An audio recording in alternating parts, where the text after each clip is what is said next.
Good afternoon, ladies and gentlemen, distinguished guests, Excellency, welcome. Everything that needs to be said about the threat of a climate crisis has already been said. In October 2006, Lord Stern implored us there is still time to avoid the worst impacts of climate change if we take strong action now. Climate change could have very serious impacts on growth and development.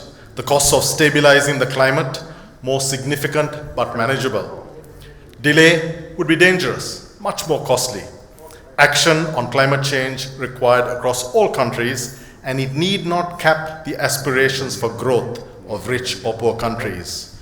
He talked of a range of options to cut emissions.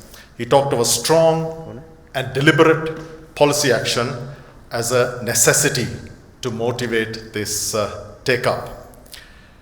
He concluded that climate change demands an international response based on a shared understanding of long-term goals and an agreement on frameworks for action. Now, underscored by the extreme heat we're experiencing right now across Southeast Asia, the impact of the crisis on productivity, agriculture, livestock, our health and welfare, ecosystem services in general, and on business, like the heat, is unbearable. The frequency, intensity, duration, and span of these extremes is only set to increase.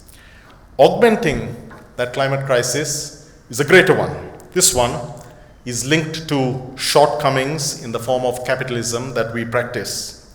While hopes of building back better post-COVID were crushed by the momentary comfort of business as usual, focusing on creating value in the narrow economic sense at the cost of environment and people is exacerbating inequality, fueling the destruction of the planet. Just as COVID exposed the fragility of our economic system, the climate crisis demonstrates the futility of business as usual. This summit is a code red. Like the similarly urgent cardiac arrests that trigger a code red more usually, we can respond. And if we respond boldly, we will resuscitate the patient. The earth that sustains us is the patient. And that requires bold action on the part of government, business, financial institutions, everyone really, because only global collaboration can see us through. But we've done it before. A few years ago, as we grappled with a virus that shut the world down for a few months, we can do it again. And we need to do it again to avoid being shut down for good.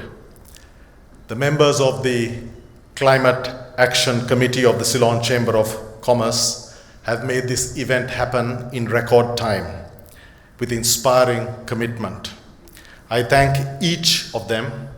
I thank the Chamber of Commerce, the speakers who will share their knowledge in helping us chart a path to recovery. Sri Lanka is high amongst the countries that are most vulnerable to the worst impacts of climate change. And the speakers who have agreed to join us have solutions, most of which can significantly change the needle. The crisis is too urgent, and what's at stake too great for us to allow this to be a conventional summit. And therefore, we're asking each of the leaders who will join us to extend their leadership to climate action by signing a declaration of intent to act boldly. More on that a little later. Welcome, distinguished speakers, participants. It is my prayer that what we learn during this summit will inspire you to action.